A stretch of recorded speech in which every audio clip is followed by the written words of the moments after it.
우리가 이번 주간에 이제 에스겔 21장부터 30장을 읽었습니다. 이제 나라가 망한 뒤에 그 죄를, 나라가 망한 뒤에도 이제 포로지에 가서요. 그러면 이제 정신을 차리냐 하면 그렇지 못해요. 그래, 오죽하겠어요. 나라가 망할 만큼 사람들이 그 마음의 죄가 가득했기 때문에 나라가 망한 거니까, 망하고 나면 곧바로 우리가 이렇게 죄가 많아서 나라가 망했구나 하고서 하나님 앞에 참되게 회개하게 되냐 하면 그렇게 잘 안 됩니다. 그래서 하나님께서 하나님 말씀을 계속 깨우쳐 주시거든요.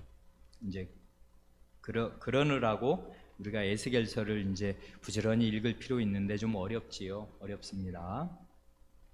그래, 문제를 이제 좀 생각하시도록 이제 문제를 좀 드렸습니다. 이건 아마 좀 어려웠을 겁니다. 답을 어떻게 써야 하는가 생각하면 이렇게 저렇게 생각할 수 있을 텐데, 답은 나중에 보기로 하고요. 문제는 이렇게 드렸습니다. 이제 22장 전체를 잘 읽고서 거기 맨 마지막 부분 21장이 31절까지 있나요? 맨 뒷부분 30절에 가면 하나님께서 이제 이렇게 말씀하시거든요. 이 땅을 위하여 성을 쌓으며, 이건 이제 예루살렘 유다 땅일 거 아니에요. 유다 땅을 위해서 성을 쌓으며, 성을 쌓아야 사람이 안전하게 살고, 그 다음에 성 무너진 데를 막아서, 성이 어떨 때는 무너지게 되거나 어느 부분이 허물어지면 적들은 그 허물어진 틈을 타고 성 안으로 들어오고 성 문을 지키는 사람들을 해쳐서 성문을 열어버리면, 그러면 그 성은 함락되는 거잖아요. 그러면 다 망하고 다 죽는 것입니다. 정말 옛날에는. 그러니까 이제 성을 쌓는 것이 중요하고 무너진 데를 막아 서는 게 중요한데, 하나님께서 그런 사람을 찾으신단 말이에요. 이 땅을 위하여 성을 쌓으며 성 무너진 데를 막아서서 나로 하여금 멸하지 못하게 할 사람을 찾다가 얻지 못했다. 그래서 이 성은 망하는 거다 하고 이제 말씀하시는데, 그럴 사람, 성을 쌓을 사람, 그리고 성 무너진 데를 막아서는 사람, 그래서 하나님의 진노의 심판이 성 안으로 물밀듯이 적군처럼 들어와 성을 다 함락시키지 않도록 할 사람이 어떤 사람이냐, 지금 그겁니다. 그러니까 이거는 우리 예루살렘의 운명을 지킬 만한 사람이고요. 그리고 그건 결국 우리 이 한국 땅도 마찬가지고요. 전 세계도 마찬가지일 것입니다. 이런 사람이 있어야 해요. 우리 다 유명하게 너무나 잘 아는 이야기 중에 소돔성 있잖아요. 소돔성도 아브라함이 하나님과 아주 흉금을 터놓는 대화를 나누는 중에 아니 천지에 공의로 천지를 다스리는 분께서 의인과 악인을 함께 멸하시면 그게 되겠습니까? 그 큰 성이고 부자성이라 사람들이 많이 몰려드는 곳인데, 거기에 의인이 몇십 명 있는데 갑자기 그냥 다 멸해버리시면 하나님으로서는 안 되는 것 아니겠습니까? 하면서 아브라함은 거기에 의인들이 꽤 있을 줄로 생각했단 말입니다.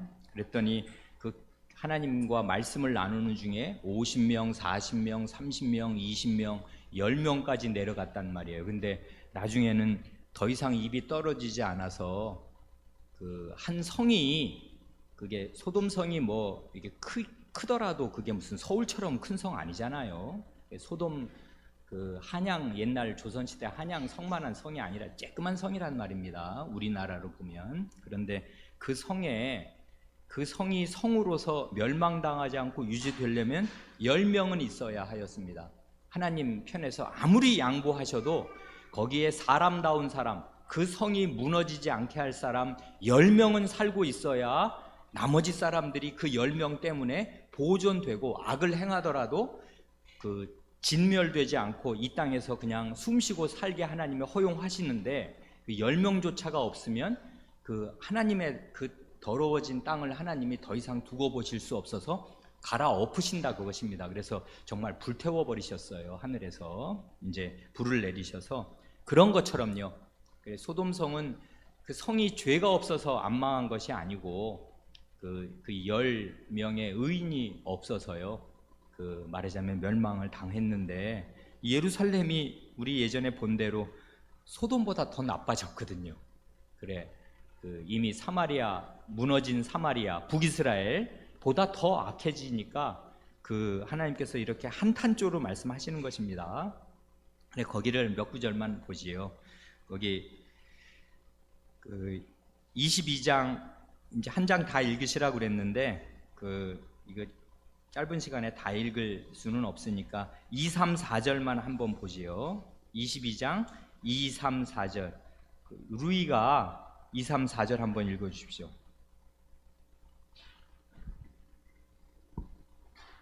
인자야, 내가 심판하려느냐? 이 피 흘린 성읍을 심판하려느냐? 그리하려거든 자기의 모든 가증한 일을 그들이 알게 하라. 너는 말하라. 주 여호와께서 이같이 말씀하셨느니라. 자기 가운데에 피를 흘려 벌받을 때가 이르게 하며 우상을 만들어 스스로 더럽히는 성아, 내가 흘린 피로 말미암아 죄가 있고 내가 만든 우상으로 말미암아 스스로 더럽혔으니 내 날이 가까웠고 내 연한이 찼도다. 그러므로 내가 너로 이방의 능욕을 받으며 만국의 조롱거리가 되게 하였노라. 예, 이게 전체 22장 전체의 주제와 같은데요.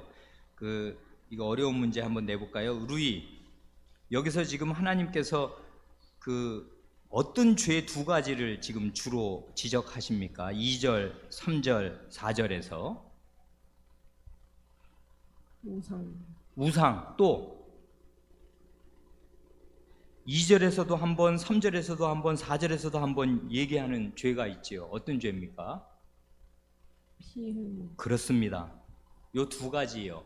여기 보면은 아예 이 성을 가리켜서 피 흘린 성이라고 그러시잖아요. 2절에서. 그리고 3절에서도 자기 가운데 피를 흘려 벌을 받을 때가 이제 다가오게, 이르게 하였다고 하고, 2장 4절에서도 흘린 피로 인하여 죄가 있다고 하십니다. 그러니까 지금 피 흘린 죄와 우상숭배의 죄를 하나님이 나란히 말씀하시는데, 이 두 가지로 이 유다는 망하겠습니다. 그래, 여기 보면 그 전까지 우리가 이런저런 죄상을 많이 봤지만 결국 우상숭배의 죄는요, 이게 결국 우상은 마음에 드리는 건데요, 사람이 우상숭배자가 되면 예외 없이 잔인해집니다.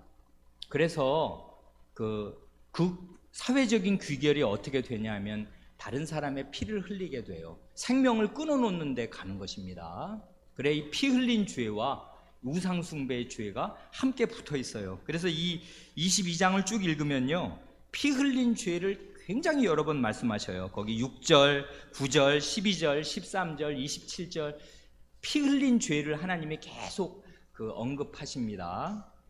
그래, 이걸 어떻게 설명하면 우리 어린 사람들이 잘 이해할 수 있을지, 이건 제가 좀 고민이 되긴 하는데요. 이런 것입니다. 우상이라는 말은 원래 젤렘, 형상이라는 말이에요. 형상, 모습이라고, 어떤 모습이요. 그런데 인간 이 우상과 형상은 똑같은 말입니다. 이게 왜 중요하냐면요, 사람이 원래 하나님의 뭐예요? 하나님의 형상이라고. 그런데 하나님의 형상이 하나님을 떠나면 어떻게 해서 떠나냐 하면, 하나님은 내게 별로 행복을 주거나 기쁨을 줄 만한 능력이나 존재가 못 되는 것 같다 하고서 자기 생각으로요, 죄인은 언제든지 그렇습니다, 이렇게 하면 내게 더 근원적이고 항구적인 평화와 기쁨이 있을 것 같다고 생각해서 어떤 우상을 섬기게 되는 거잖아요. 그래, 하나님 이외에 자기가 원래 하나님의 형상으로 지음 받았는데 자기의 행복을 위해서 어떤 한 형상을 모시게 됩니다.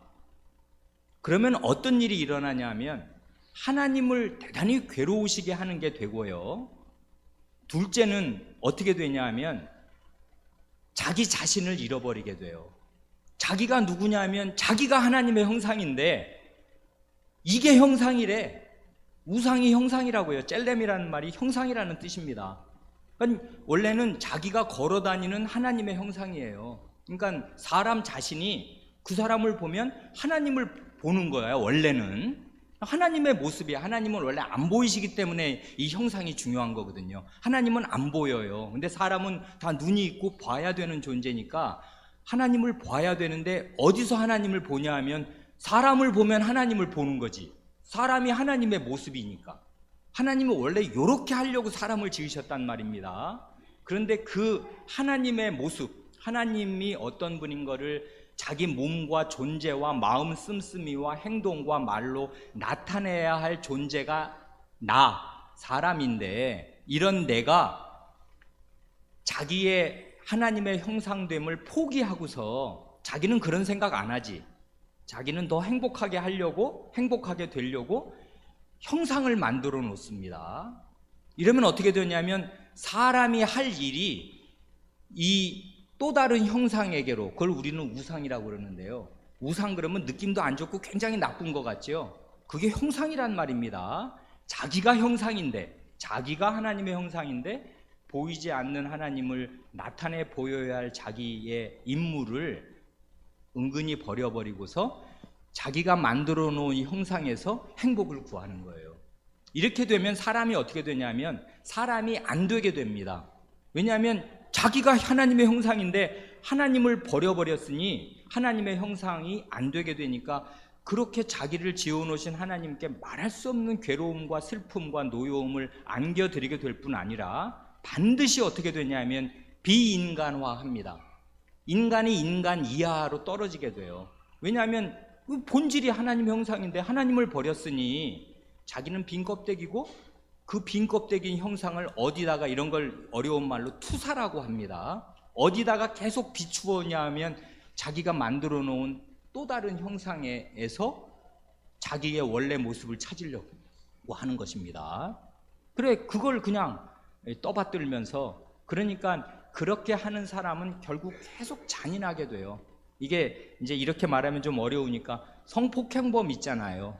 최근에 왜 뭐 화성 연쇄 살인 사건 뭐 9사람을 죽였답니까 어쨌답니까. 그 사람 진범이 잡혔는데 성폭행범에게서 이런 게 너무나 가장 저열하고 가장 그 저주받을 모습으로 나타나지 않습니까? 자기가 즐겁기 위해서, 자기의 쾌락을 위해서 남의 그 몸과 남의 그 영혼을 유린하면서 즐거움을 얻으려고 해요.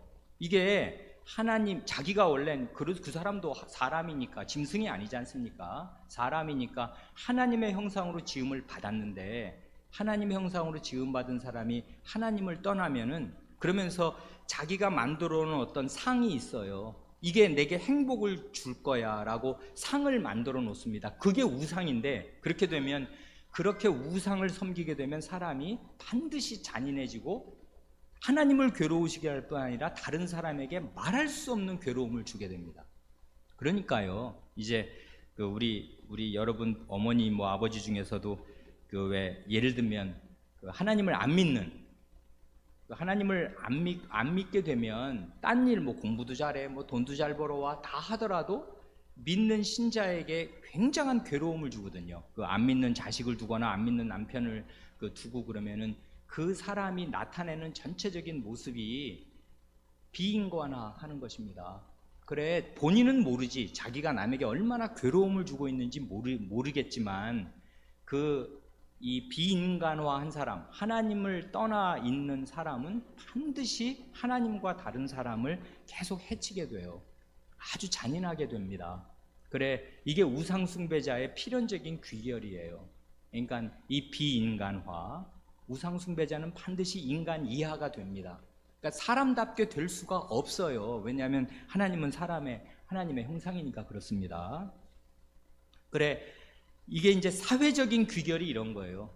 그 사회에 지금 우리 사회가 우상숭배의 사회가 되었지 않습니까? 완전히 이 근대 이후로는 전 세계가 하나님을 떠났단 말입니다. 마음에서 하나님을 몰아내고 지워버렸어요. 하나님 같은 건 없는 거고 뭐 기독교 믿을 사람은 믿으라 그래. 그렇지만 이 공공의 영역에 나와서 뭐 정치를 한다든지 뭐 학문을 한달지 뭐 체육을 한달지 이럴 때 뭐 기도하고 시작한다든지 뭐 하나님의 영광을 위해서 한다든지 이따위 말은 하지 말고 뭐 그건 종교는 자유니까 알라시를 믿든지 뭐 기독교를 믿든지 뭐 불교를 믿든지 그건 다 자기 개인적인 사정에서 알아서 하고 그 이 공공의 영역에서는 인간만을 말하자 이렇게 하는 세상이 근대 이후로 다 돼서 지금은 하나님을 완전히 공공의 영역에서 축출한 세대에 여러분은 살고 있습니다. 이게 당연한 것 같지요? 안 당연합니다. 원래 교과서 맨 앞에서나 모든 교과서에서 하나님의 영광을 위해서 우리는 이 과목을 왜 공부해야 하는가가 그 가르쳐줘야 되는데 학교에서 그런 거 전혀 안 배우지 않습니까? 그러니까 이제 하나님을 떠난 사회가 이 근대 이후로 돼서 굉장히 실제로는 잘 살게 됐는데 굉장히 이 사회는 잔인해졌어요. 그러니까 옛날하고 비할 수 없이 잔인해졌어요. 지금은 이게 낯선 사람 만나는 거 굉장히 무섭지 않습니까? 밤 같은 때 낯선 아저씨가 가까이 와서 뭐라고 이렇게 친근하게 얘기하려고 그러면은 이게 이 사람 뭐야 왜 이래 하면서 이제 그 두려워하게 되지 않습니까? 100년 전에는 안 그랬습니다. 100년 전에는 낯선 사람이 오더라도 그냥 말하고 그렇게 하는 거예요. 대개 100년 전에도 살인자가 있고 강도가 없지 않았지만은 전체적으로는 안 그랬단 말입니다. 그래 지금 이제 이 근대로 와서 이 인간성이 훨씬 더 파괴되고 나빠졌습니다. 왜 그러냐면 공공의 영역에서 사회 전체적으로 하나님을 추방했기 때문에 그래요. 그러면 사회는 필연 비인간화합니다. 그래서 요즘에는 정말 입에 담을 수가 없는 이 너무나 비열하고 너무나 잔인해서 저게 사람인가 짐승인가 도저히 알 수가 없다 하는 이런 일들이 지금 계속 일어나게 되는 것입니다. 그래 이 예루살렘 성이 결국 그 우상을 섬김으로써요 하나님의 형상인 자기 자리에서 이탈하게 되니까 사회적으로는 이게 피 흘리는 것으로 나타나게 됩니다. 그래서 이제 여기 보면 뭐 많아요. 내 가운데 피를 흘리려고 이간을 붙이는 자도 있었으며 9절, 12절 내 가운데 피를 흘리려고 뇌물을 받는 자도 있었으며 그 다음에 6절 모든 방백은 자기 권세대로 피를 흘리려고 내 가운데 있었도다. 뭐 계속 하나님이 그 우상 숭배자들이 저지르는 그 죄 원래는 그게 다 하나님의 형상들인데 그 하나님의 모습을 나타내야 될 존재들이 자기의 형상됨을 우상에게 투사하면서 인간이 비인간화해서 다른 인간을 잔인하게 대하는 이런 모습을 계속 보셨습니다. 그 중에 한 가지 이제 아주 주요하게 얘기할 것이 하나 있습니다. 그건 뭐냐면 직분자의 타락인데요. 거기 25절, 6절, 7절, 8절 거기 보면 직분자들 이게 구약의 그리스도거든요. 이게 인간됨을 가장 잘 보여줘야 될 사람들입니다. 원래 사람은 이렇게 사는 거지 하나님의 형상이지 하고 그 모습을 직분적으로 잘 보여주고 그렇게 인격적으로 살아야 할 사람들이 이 죄의 앞장을 서게 됩니다. 그래 이 나라는 희망이 없게 된 것입니다. 그래 이 나라의 멸망을 말씀하실 때 그 전에도 나왔는데요. 그 목자 이런 사람들을 다 목자라고 하거든요. 결국 그 양떼는 하나님의 양떼인데 그 양떼를 사람 목자들에게 일정 부분 위임하신단 말입니다. 사람은 다 이렇게 살게 되어 있는 거예요. 하나님이 여러분의 진정한 부모님이라 그래서 하나님이 하늘에서 여러분 낳아서 다 이 땅에서 길러주시는 것입니까? 아니고 사람 부모에게 맡기잖아요. 우리 젖먹이로 태어난 우리를 사람 부모에게 맡기셔서 부모의 목양을 받고 우리가 사람 노릇할 수 있도록 20년간 자라게 하시잖아요. 그와 똑같이 하나님의 양떼를 사람 목자들에게 맡기십니다. 그러니까 그 목자들은 굉장히 중요한 사람들이에요. 그 사람들이 목양을 잘못하면은 이 양떼는 다 흩어지거나 이리에 밥이 될 수밖에 없단 말입니다. 여러분이 부모가 여러분을 버리면 여러분은 지금 고아원 가는 거지 예배당 못 나온단 말입니다. 그리고 이렇게 정상적으로 살 수가 없게 된단 말이에요. 부모가 자식을 버리는 것과 똑같이 이 그리스도들이 구약의 그리스도들이 자기 백성을 버립니다. 그래 이용만 해먹지 그 자기 부모가 자식에게 하듯이 헌신적으로 원래 사람은 이렇게 사는 것이다 하는 모습을 보여주지 못해요. 그래 그런 이제 그 장면들이 나오는데 그거 한번 읽어보지요. 거기 25절부터 28절까지만 한번 읽어보지요. 25절부터 28절 누가 읽어볼까요? 거기 하경 25절부터 28절까지 좀 긴데 한번 읽어보십시오.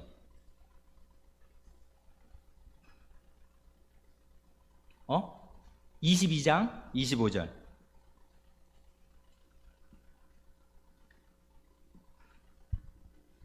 은은 풀무 가운데서 녹는 것 같이 너희가 그 가운데서 녹으리니다. 여호와가 분노를 너희 위에 아니 아. 에스겔 22장 25절. 그 가운데서 선지자들의 배역함이 우는 사자가 식물을 움킨 같았도다. 그들이 사람의 영혼을 삼켰으며 전제와 보물을 탈취하여 과부로 그 가운데 많게 하였으며. 예, 맨 먼저 지금 누구의 죄를 지적하셔요? 하나님 말씀을 전할 선지자들. 이 사람들이 그 우는 사자가 그 먹을 거 음식 움키는 것처럼 사람의 영혼을 삼키고, 전제라는 것은 그 재물입니다. 돈과 보물을 탈취하여 과부로 그 가운데 많게 하였습니다. 선지자의 죄는 조금 이따 다시 나옵니다. 28절에. 그 다음 26절은 제사장들의 죄를 지적하시는데 이렇게 지적하십니다. 26절. 그 제사장들은 내 율법을 범하였으며 나의 성물을 더럽혔으며 거룩함과 속된 것을 분별치 아니하였으며 부정함과 정한 것을 사람으로 분별하지 아니하였으며 그 눈을 가리워 나의 안식일을 보지 아니하였으므로 내가 그 가운데서 더럽힘을 받았느니라. 예, 원래 제사장들은 율법을 잘 알고 지키고 율법을 따라서 하나님을 섬겨야 될 사람이잖아요. 그러니까 하나님은 거룩하신 분이라 속된 것과 거룩한 것을 함께 가지고 나아가서 뭘 하나님을 섬긴다든지 하면 하나님이 훼손을 당하시고 더럽힘을 입으신단 말입니다. 그런데 여기 보면 거룩한 것과 속된 것, 부정한 것과 정한 것, 이게 바로 성결법정과 정결법전에 그 명시된 것들을 말씀하는 거 아니에요. 그런 것들을 분별하지 않습니다. 그리고 그 안식일을 지키지 않습니다. 제사장들이 안식일에 하나님의 가장 큰 섬김을 받으셔야 하는데 제사장들이 자기 할 일을 하지 않아요. 27절. 그 다음에는 왕 밑에 있는 방백들입니다. 27절. 그 가운데 그 백성들은 식물을 27절. 그 가운데 방백들은 식물을 삼키는 일이 같아서 불의의 일을 취하려고 피를 흘려 영혼을 멸하거늘. 예, 잘 읽었습니다. 거기 보면 차례로 이제 구약의 세 직분자들, 그 기름 부음 받은 세 직분이 차례로 나오잖아요. 예언자, 제사장, 왕, 방백들. 그 다음에 선지자들의 죄를 더 하십니다. 28절. 그 선지자들이 그들을 위하여 회를 치라고 스스로 허탄한 이상을 보며 거짓 복수를 행하며 여호와가 말하지 아니하였어도 주 여호와의 말씀이라 하였으며, 이렇게 하는 것입니다. 그러니까 거짓 선지자가 되는 거예요. 예언자들이 이제 그 하나님의 말씀을 그대로 전하는 것이 아니라 복 받으라고, 그렇게 해도 잘 된다고, 이렇게 하면 이제 망한다고 하나님의 말씀을 전해야 그게 살 길이겠는데 그렇게 말하면 누가 좋아하나요? 그러니까 사람들의 그 귀를 즐겁게 할 말을 잘 전해줍니다. 이렇게 하니까 어떻게 되냐면 29절이 이렇게 된 것입니다. 이 땅 백성은 강포하며 늑탈하여 가난하고 궁핍한 자를 압제하였으며 우거한 자를 불법하게 학대하였으므로, 이렇게 해서 이제 망하는 것입니다. 이 성이. 그래서 이제 30절에 이 성을, 무너진 성을 쌓고 무너진 데를 막아서서 나로 멸하게 할 사람을 내가 아무리 발견하려고 해도 찾지 못했다. 소돔, 그래 이전에 그런 말씀 하시잖아요. 예루살렘 거리를 다녀봐라. 의인을 한 사람이라도 찾으면 내가 그 이 성을 멸하지 않겠다. 아니 심지어 그렇게도 말씀하십니다.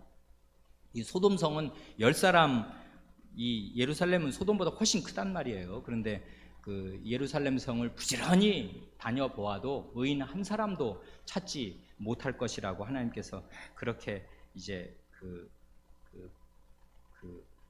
비통하게 말씀하셔서 결국 이 땅은 망할 수밖에 없게 됩니다. 그러니까요, 이 우상숭배의 죄는 굉장히 중요한 죄인데요. 이건 뿌리가 깊어요.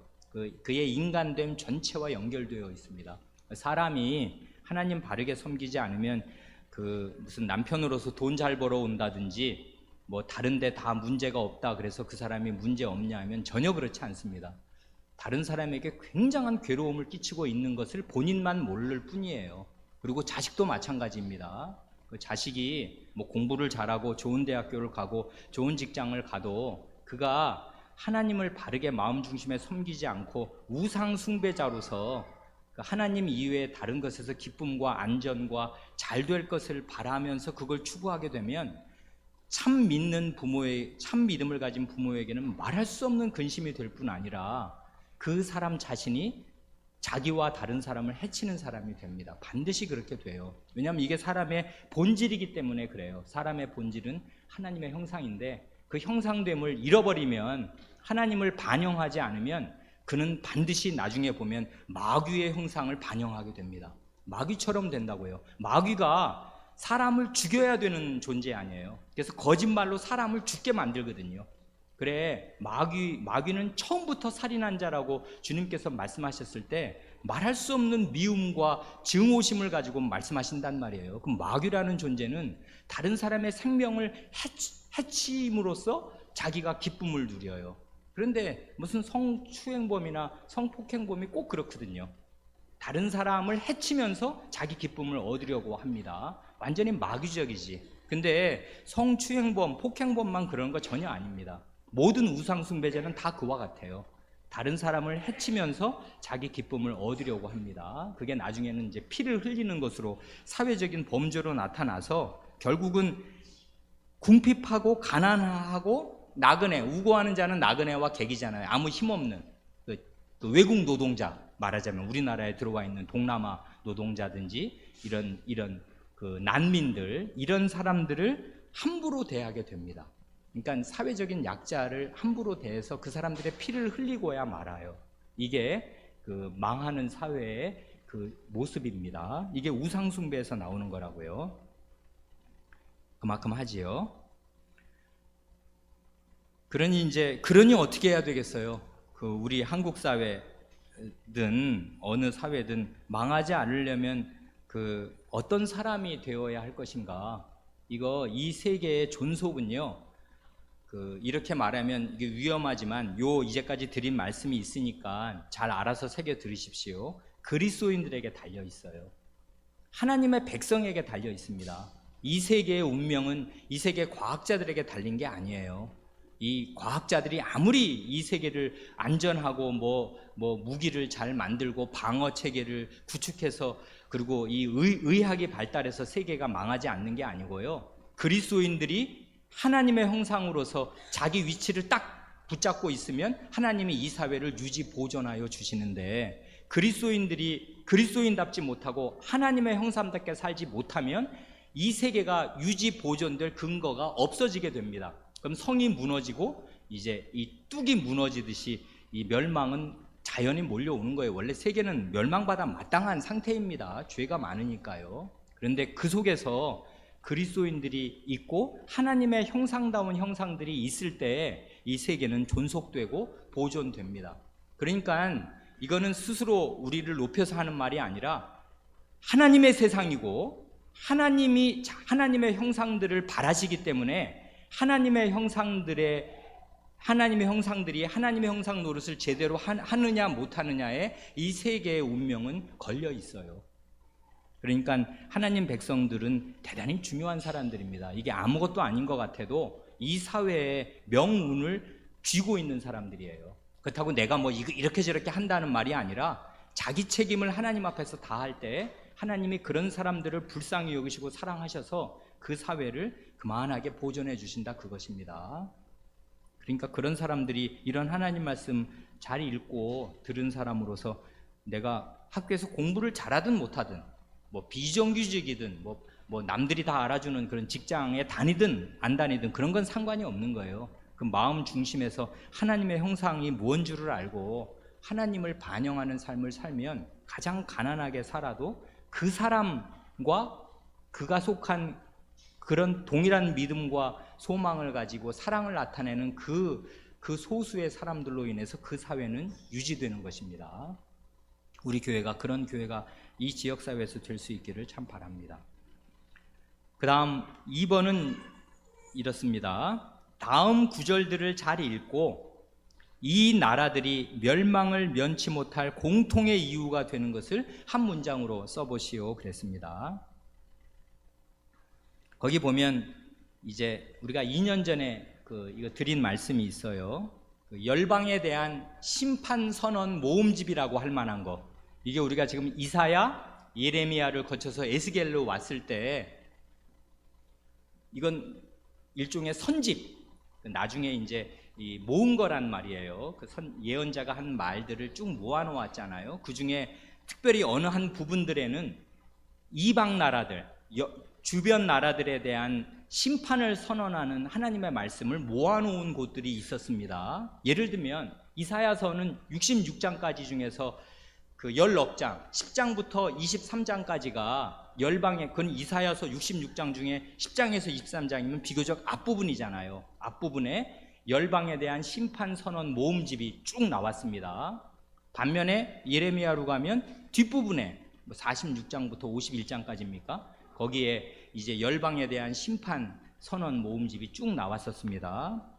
그런가 하면 이번에 우리 에스겔서 우리가 읽으면 25장부터 32장까지 8장에 걸쳐서 이제 이 여러 나라들, 거의 이런 나라들이 나오잖아요. 거의 뭐 모압, 에돔, 두로, 시돈, 뭐 애굽 이런 나라들에 대해서, 거기다 이제 결국 주변에 있는 나라들 아니에요. 그런 나라들에 대해서 하나님께서 심판을 선언하시는데, 2년 전에 우리가 주로 본 것은 뭐였냐 하면 이 열방에 대한 심판의 선언 모음집 중에서 특별히 두 나라를 아주 중요하게 하나님이 다루십니다.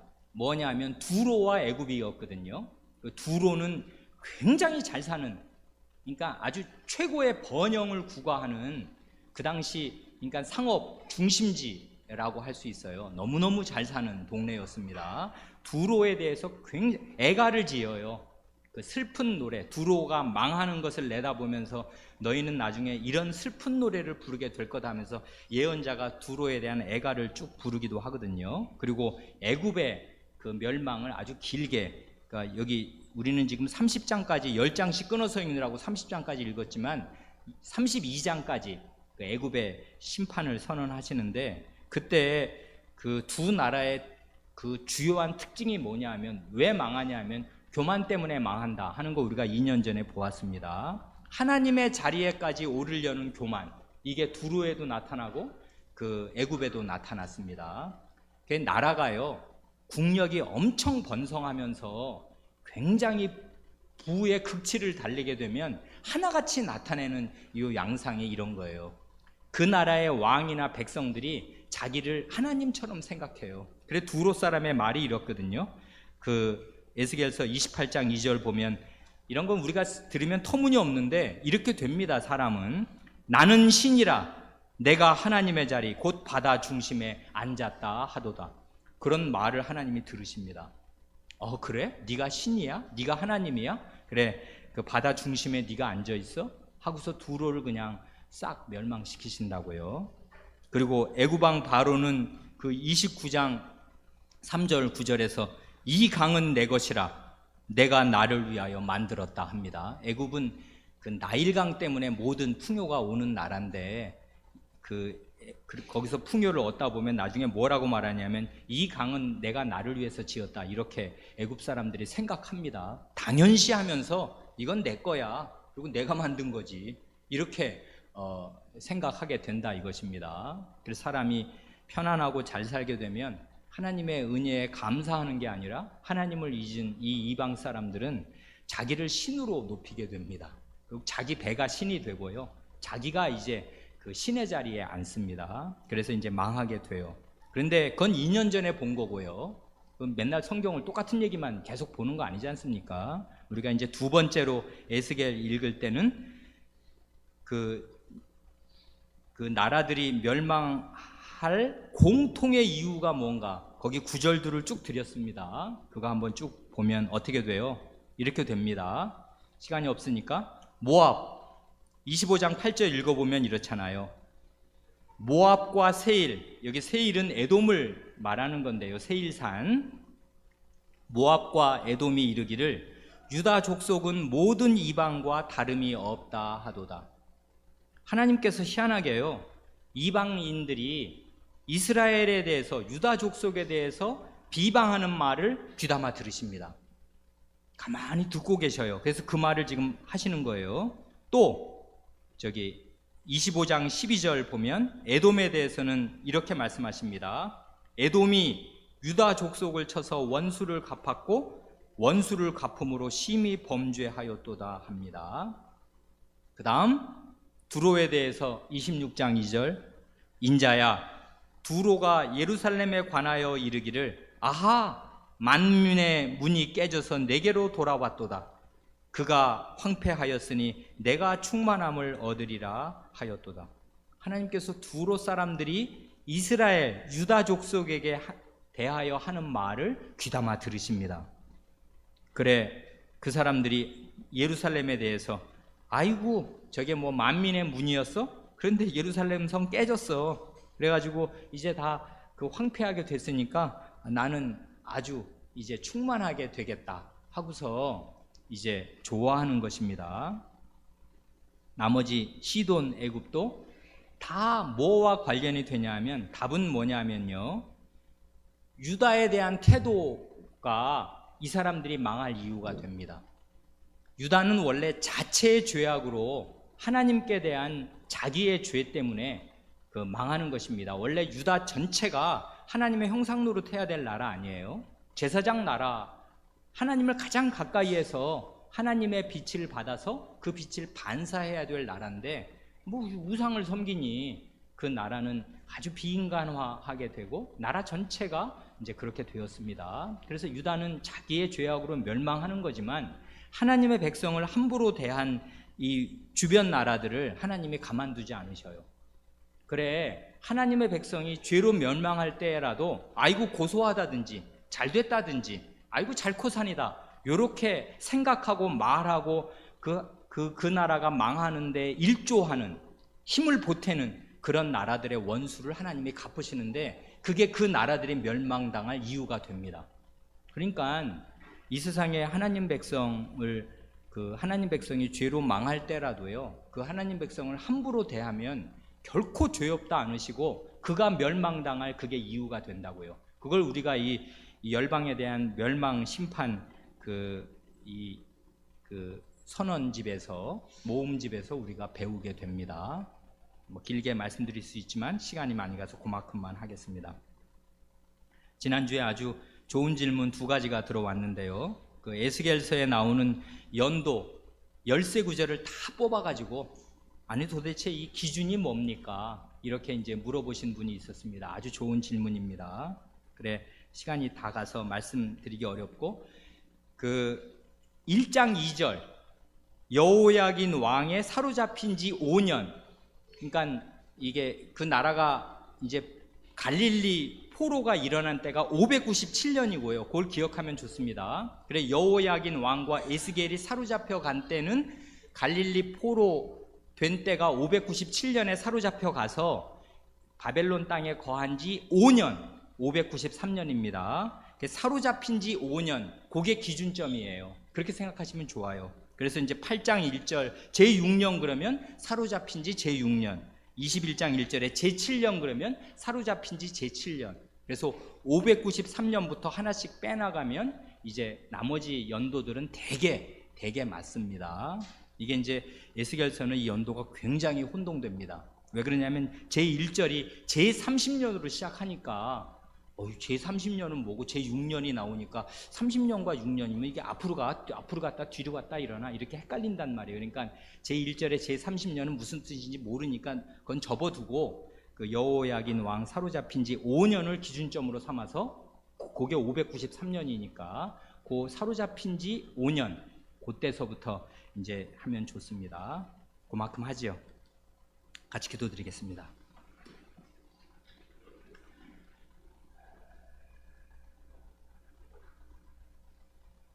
하나님 아버지,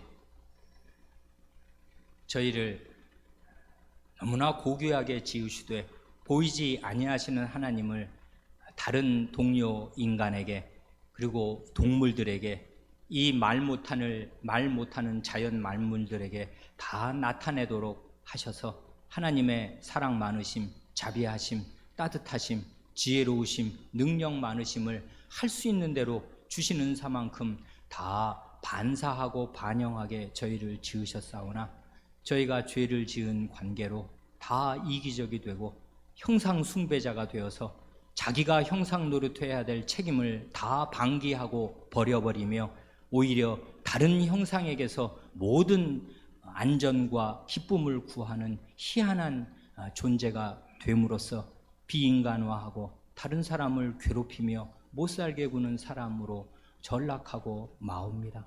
구약의 이런 말씀에서 참된 사람의 길이 무엇인가를 잘 배워 저희가 이 사회를 유지 보존하여 주실 만한 이유가 되게 하시고 그런 삶을 살 수 있게 하여 주시옵소서. 우리 구주 예수님의 이름으로 기도하옵니다.